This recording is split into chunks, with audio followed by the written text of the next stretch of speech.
नमस्कार, मेरा नाम है डॉक्टर पुरु धवन और आज की इस वीडियो में हम बात करने वाले हैं उन लोगों के बारे में जिनके पास किडनी सिर्फ एक होती है। बहुत सारे पेशेंट आते हैं जिनकी किडनी खराब हो रही होती है, क्रिएटिनिन लेवल बढ़ रहा होता है, पर उनमें एक समस्या और होती है, वो होती है कि उनके पास एक ही फंक्शनल सिंगल किडनी होती है। अब ये कई कारण से हो सकता है, बाय बर्थ उनको सिंगल किडनी मिली हो, छोटी बहुत छोटी हो या फिर किसी एक्सीडेंट की वजह से एक किडनी को नुकसान हो गया या फिर जब इन्फेक्शन की वजह से एक किडनी को पूरा का पूरा डैमेज चला गया। तो आज के करंट स्टेटस में क्या कंडीशन है कि उनकी बॉडी में 2 किडनी की जगह सिर्फ एक ही किडनी पूरा का पूरा काम कर रही है। जब ऐसे पेशेंट आते हैं तो उनको अपनी सिंगल किडनी का बहुत ज़्यादा ध्यान रखना पड़ता है, क्योंकि अगर वो खराब हो जाएगी तो पेशेंट के डायलिसिस पे जाने के चांसेस बहुत ज़्यादा बढ़ जाते हैं। अब जिन लोगों के पास सिंगल किडनी है और वो इस वीडियो को देख रहे हैं, तो उनको अपनी सिंगल किडनी का किस तरह से ध्यान रखना है, उसको भी समझना पड़ेगा। तो आपको पहले ये जानना चाहिए कि किडनी कभी भी अपने आप खराब नहीं होती। कोई ना कोई कारण ज़रूर होगा जो किडनी को नुकसान पहुँचाएगा और उसी की वजह से किडनी डैमेज में जाएगी। अब 80% जो कारण होते हैं किडनी खराब होने के, वो हमारे कंट्रोल में होते हैं। क्योंकि उनके पीछे कारण क्या है? हाई ब्लड प्रेशर या फिर हाई शुगर लेवल। अब बीपी कंट्रोल करना ये हमारे हाथ में है, चाहे हम खाने से करें, चाहे हम मेडिसिन से करें, बट ये हमारे हाथ में है, हम कंट्रोल कर सकते हैं। इसी तरह से डायबिटीज़ के लेवल, शुगर के लेवल्स भी हम कंट्रोल कर सकते हैं, चाहे इसके लिए हमें इंसुलिन लेना पड़े, चाहे अपने आप को हेल्दी रखना पड़े, शुगर को बॉडी में आने ना दे। तो अगर आपके पास सिंगल किडनी है, तो पहले आपको अपने आप को बचाना होगा बीपी और शुगर से। अगर बीपी शुगर आपको अभी नहीं है, तो आगे भी कंफर्म करना पड़ेगा कि बीपी और शुगर जैसी बीमारियाँ आपकी बॉडी में ना आए। क्योंकि अगर आप इन 2 बीमारियों को कंट्रोल कर लोगे तो बीमार होने के, किडनी खराब होने की 80% प्रोबेबिलिटी तो आप वैसे ही खत्म कर दोगे। और जिन पेशेंट की किडनी खराब हो रही है, उनको भी ये जानना ज़रूरी है कि उनकी किडनी क्यों खराब हो रही है? उसके पीछे कारण क्या है?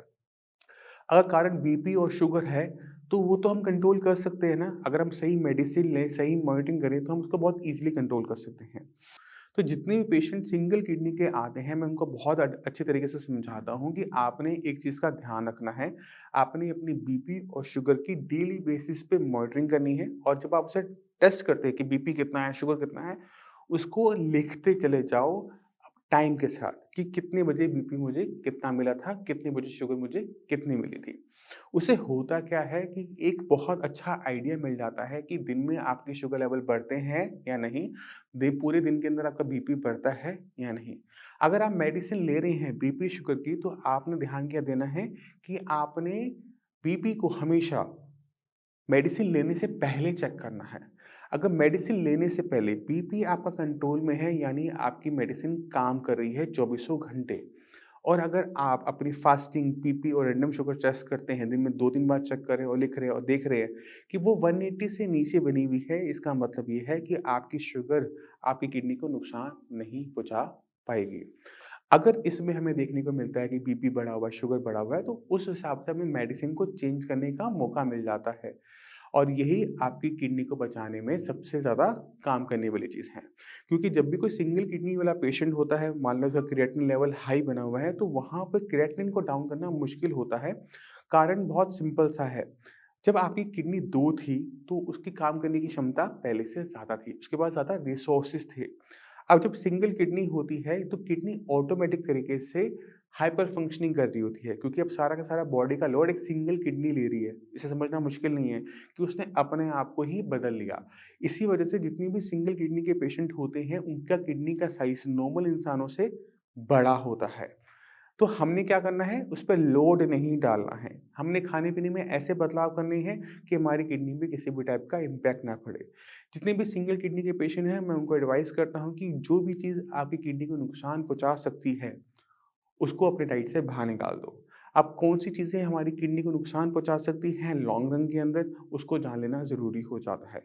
अगर आप अभी हेल्दी हैं, बीपी शुगर नहीं है, तो पहली चीज़ आपने जो अपने खाने से निकालनी है, वो है आर्टिफ़िशियल कलर्स, फ्लेवर्स। दूसरी चीज़ जो आपने निकालनी है, वो है unnecessary medicine, specially pain killers और आपके एंटीबायोटिक्स। जितना आप अपने आप को इन 2 चीज़ों से दूर रखते हो और बीपी शुगर से दूर रखते हो, उतना ही आप किडनी फेलियर की दिक्कत से दूर हो जाते हो। और जिन लोगों की किडनी सिंगल किडनी वो भी खराब होने लग गई है, तो उनको ध्यान क्या रखना है कि क्रिएटिनिन को डाउन करना आपके केस में इतना आसान नहीं होता जितना औरों के कंपैरेटिव में होता है। किडनी की फंक्शनिंग ऑलरेडी बहुत ज़्यादा हाई है, उसे हम और अगर हाई बढ़ाते हैं तो बहुत दिक्कत होती है। तो हमारे पास एक रास्ता बचता है, वो है डाइट का, कि हम खाने-पीने से अपनी बॉडी के अंदर जो वेस्ट मटीरियल जा रहा है, जो किडनी पे लोड जा रहा है, उसे कंट्रोल कर लें। और खाने-पीने में क्या खाना है, किन चीज़ों का ध्यान रखना है, इस पे मैं पहले बहुत सारी वीडियो बना चुका हूँ। तो आपको मैं इस वीडियो के एंड में जिसको जाकर आप समझ जाएँगे कि अगर आप किडनी फ़ेल हो रही है, तो क्या चीज़ खानी है और क्या चीज़ नहीं खानी। अब फिर भी आपके माइंड में बहुत सारे डाउट, क्वेश्चन ज़रूर आ रहे होंगे, आप पूछना चाहते होंगे। मैं चाहता हूँ कि आप मेरे से पूछें, तो आप नीचे कमेंट सेक्शन में उन जितने भी क्वेश्चन्स हैं, उनको आप लिखें। जब मेरी टीम उसको देखेगी, समझेगी, तो उस पे हम आगे भी इस टॉपिक पे वीडियोज़ को बनाते रहेंगे, जिससे आपकी जो दिक्कतें हैं, वो थोड़ी-सी कम हो जाएँ। जाने से पहले मैं ये चाहूँगा कि आप एक किडनी फेलियर के पेशेंट से मिलकर जाएँ, क्योंकि उससे हौसला आता है और ये पता लग जाता है कि हम अपनी क्रिएटिनिन लेवल को बहुत ईज़िली कंट्रोल कर सकते हैं, उसको नीचे लेकर आ सकते हैं।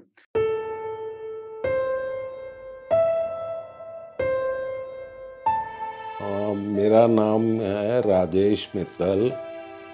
I'm of 65 years of age and I belong to Punjab. 3-4 साल पहले मैंने स्पाइन का ऑपरेशन करवाया था अपना. तब जो मेरे क्रेटिनॉन थे वो 3.9 के करीब आए थे. मैंने कोई नेफ्रोलॉजिस्ट है यहाँ पे, उनको कंसल्ट करा, उनकी मेडिसिन चलती रही, तो कोई सेटिस्फेक्शन हुई नहीं. बच्चे भी मेरे काफ़ी घबरा गए. उसके बाद हमने साइंस संजीवनी कॉन्टैक्ट करा, तो इनकी मेडिसिन शुरू हो गई. तो एक बार ये 3.9 से कम होके 2.4 हो गई. मैं यही कहना चाहता हूँ कि साइंस संजीवनी बहुत ही बढ़िया कंसर्न है. कोई किडनी पेशेंट अगर अपनी जीने की तमन्ना छोड़ चुका है किडनी के कारण, तो कंसल्ट करे साइंस संजीवनी. मेरा नाम है Rajesh Mittal. I'm of 65 years of age and I belong to Punjab. Presently I'm staying with my elder son. He is a manager in some private company. 3-4 साल पहले मैंने स्पाइन का ऑपरेशन करवाया था अपना. तो तब जो मेरे क्रेटिनॉन थे वो 2 पॉइंट समथिंग थे, तो ये रिसीड करके 1.5 के ऊपर स्टेबल हो गए. तो उसके बाद सडनली ये 3.9 के करीब आए थे ये.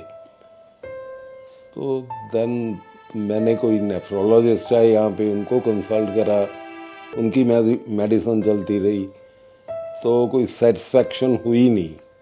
ये मेरा बेटा गौरव, जिसके बाद मैं रह रहा हूँ, बड़ा बेटा मेरा, इसने सर्च वगैरह करा था कुछ तो यूट्यूब पे. उसके बाद हमने साइंस संजीवनी कॉन्टैक्ट करा, तो इनकी मेडिसिन शुरू हो गई. तो एक बार ये 3.9 से कम होके 2.4 हो गए. तो उसके बाद हमने ये कंटिन्यू रखी मेडिसिन, और अब ये स्टेबल से ही चल रही है. अब अगर बढ़ते भी हैं तो पॉइंट्स में बढ़ते हैं, फिर कम हो जाते हैं, नेक्स्ट टाइम कम हो जाते हैं. मैं नीलम मित्तल हूँ और मेरे हस्बैंड राजेश मित्तल हैं. उनको कहीं से पता चला कि दवाई जो है साइंस संजीवनी की काफ़ी इफ़ेक्टिव है, तो हमने वहाँ से ऑनलाइन दवाई मंगवाई और 1 महीना देखा और टेस्ट करवाया, तो हमें फ़र्क लगा.